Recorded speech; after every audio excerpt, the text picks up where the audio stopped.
नमस्कार दोस्तों। डीआरडीओ और जीटीआरई ने नए साल के शुरुआत में एक ऐसी खबर दी है जो हर भारतीय का दिल खुश कर देगी।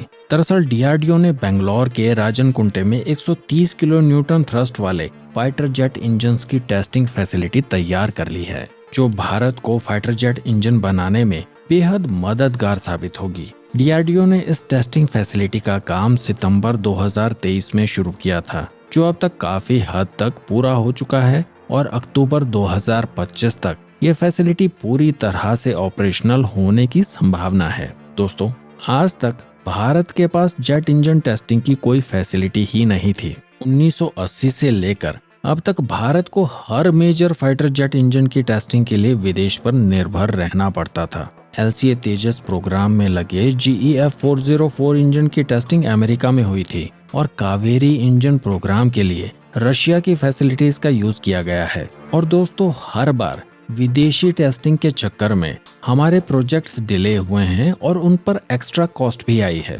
लेकिन इस फैसिलिटी के बनने से हमें इन चीजों में कुछ राहत मिलेगी, क्योंकि ये फैसिलिटी सिर्फ एक नॉर्मल टेस्टिंग सेंटर नहीं है। यहाँ एडवांस डायग्नोस्टिक सिस्टम लगाए गए हैं जो रियल टाइम डाटा एनालिसिस करते हैं। इस फैसिलिटी में एल्टीट्यूड सिमुलेशन चैम्बर भी है जो अलग अलग एटमॉस्फेरिक कंडीशन क्रिएट कर सकता है। ये फैसिलिटी वर्ल्ड क्लास है और लेटेस्ट इंटरनेशनल स्टैंडर्ड के अकॉर्डिंग डिजाइन की गई है। हाल ही में कावेरी इंजन ने लगभग 51 किलो न्यूटन का ड्राई थ्रस्ट जनरेट किया है, जो आफ्टर बर्नर के साथ 75 किलो न्यूटन तक पहुंच सकता है। इस इंजन को हाई एल्टीट्यूड टेस्टिंग के लिए अप्रूव किया गया है और टेस्टिंग के लिए इसे रशिया भेजा गया है। लेकिन अब इस नई फैसिलिटी के माध्यम से हम अपने कावेरी इंजन की फुल स्पेक्ट्रम टेस्टिंग भारत में ही कर पाएंगे और स्टार्टिंग से लेकर मैक्सिमम थ्रस्ट तक हर पैरामीटर को यहीं टेस्ट किया जा सकेगा। और दोस्तों, एमका प्रोग्राम के लिए भी ये फैसिलिटी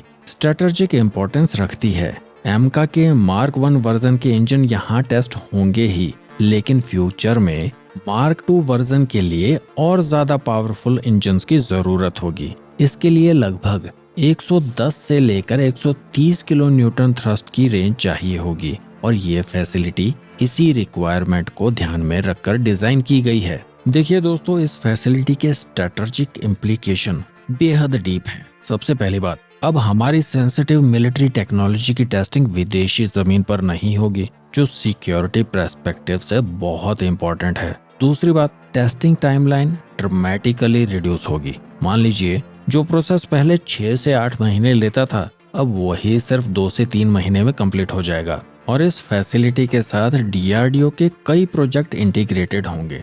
UCAV प्रोग्राम के इंजन से लेकर मिसाइल के स्मॉल टर्बोफैन इंजन या फ्यूचर फाइटर जेट प्रोग्राम के इंजन्स सभी इसी फैसिलिटी को यूज करेंगे। इस फैसिलिटी का लॉन्ग टर्म इम्पैक्ट भारत के डिफेंस सेक्टर की मॉडर्नाइजेशन पर पड़ेगा। इससे indigenous engine development programme accelerate होगा और हमारी फॉरेन डिपेंडेंसी रिड्यूस होगी और साथ ही टेक्निकल एक्सपर्टीज भी डेवलप होगी।